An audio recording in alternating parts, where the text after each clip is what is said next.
नमस्कार दोस्तों, मन योग में आपका स्वागत है। मैं सीमा। दोस्तों, निष्काम भाव से कर्म करना, ये आपने बहुत बार सुना होगा। भगवत गीता में भगवान कृष्ण यही कहते हैं कि निष्काम भाव से कर्म किए जाए तो उनका आपके ऊपर रिजल्ट क्या होता है, वो भगवत गीता में बहुत डिटेल में समझाया गया है। निष्काम भाव से कर्म का मतलब कोई कामना ना करना।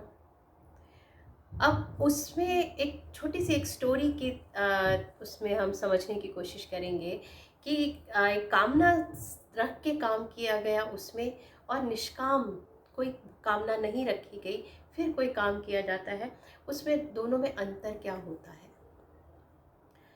तो तानसेन का नाम सबने सुना होगा।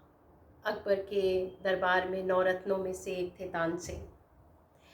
और तानसेन जब गाते थे तो कहा जाता है कि दीपक, जब वो दीपक राग गाते थे तो दीपक जल जाते थे और बारिश होनी शुरू हो जाती थी। जब वो आलाप लिया उन्होंने तो इतना अच्छा वो गाते थे कि अकबर ने उनको नौरत्नों में शामिल कर लिया था। और उनका संगीत सुनते थे अकबर महाराज, और सुन के उनको बहुत सारे क्या कहते हैं, गिफ्ट दिया करते थे। कभी शर्फियाँ दे दी, कभी उनको मोतियों जड़े हार दे दिया। इस तरह से उनको तरह तरह के तोहफे दिया करते थे।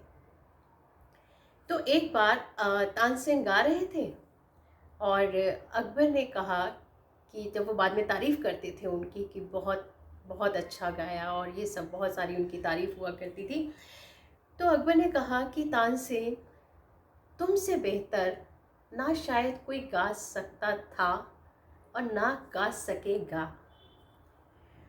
तो तारीफ तो वो रोज़ ही किया करते थे, लेकिन जिस दिन अकबर ने इस तरह से तारीफ की तो तानसेन से रहा नहीं गया।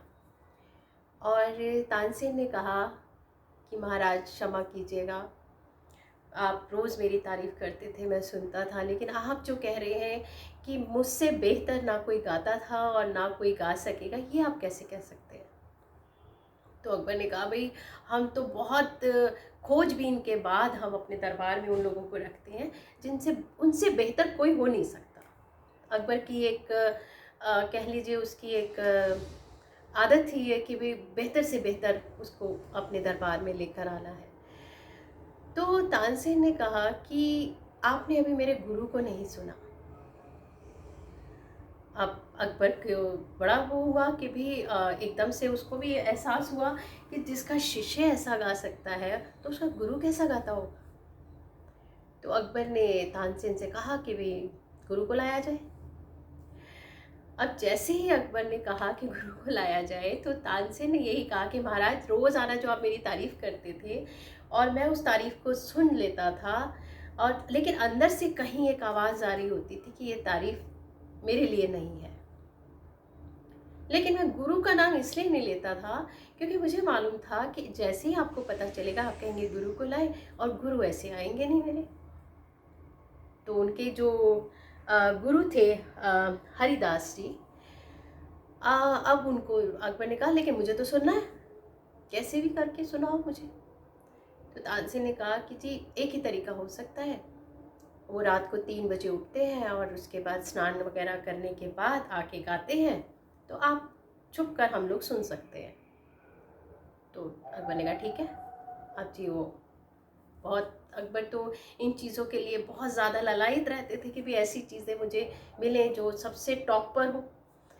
अब वो चले गए 2 बजे रात को ही, एक घंटा पहले ही जाकर बैठ गए कि भाई गुरुजी गाएंगे, क्योंकि तानसेन ने कहा जी उनके मन का है, अगर उनका मन करेगा तो वो गाएंगे, अगर नहीं करेगा तो नहीं गाएंगे। अकबर ने कहा ठीक है कोई बात नहीं, हम बैठेंगे। अब बैठे हैं जी, लेकिन थोड़ी किस्मत अच्छी थी कि गुरुजी ने स्नान किया और आके उन्होंने आलाप लेना शुरू किया। तो 1 घंटे 1.5 घंटे जितनी देर वो आलाप चला उतनी देर वो लोग वहाँ बैठे रहे, और जब आलाप बंद भी हो गया तो भी अकबर ऐसे के ऐसे सन बैठे रहे, हिले डुले नहीं। तो तानसेन ने उनको कहा कि जी अब बंद हो चुका है संगीत और चले।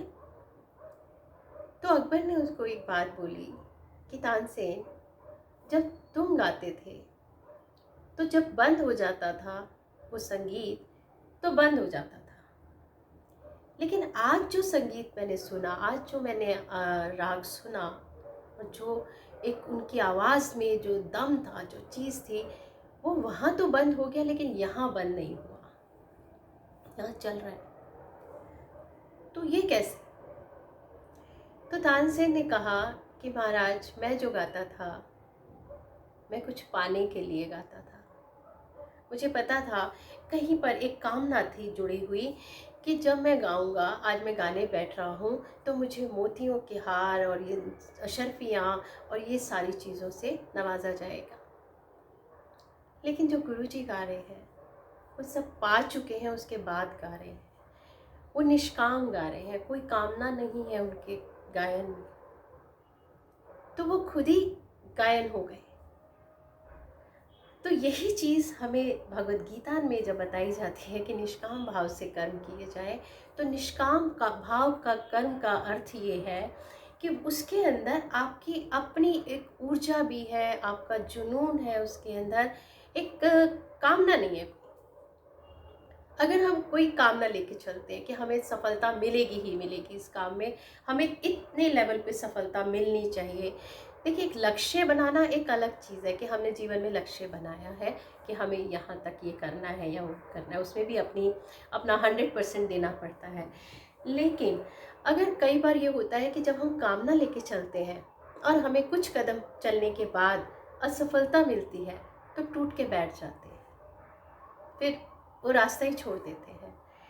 लेकिन अगर कामना नहीं है, अगर हमें बस काम करना है, तो शायद ये जो कुछ कदम चलने के बाद जो एक रुकावटें आती हैं या बिल्कुल मन टूट जाता है, या बच्चों को देखा जाता है कि वो बहुत गलत कदम उठा लेते हैं। जैसे पहले तो बहुत ज़्यादा होता था कि अगर 12th में या 11th में 10th और 12th के जब रिज़ल्ट आते थे तो बहुत सारा सुनने को मिलता था कि बच्चों ने सुसाइड कर लिया, क्योंकि सोच के बैठे होते थे कि हमें इतने मार्क्स आने चाहिए या हमें पास होना ही होना है।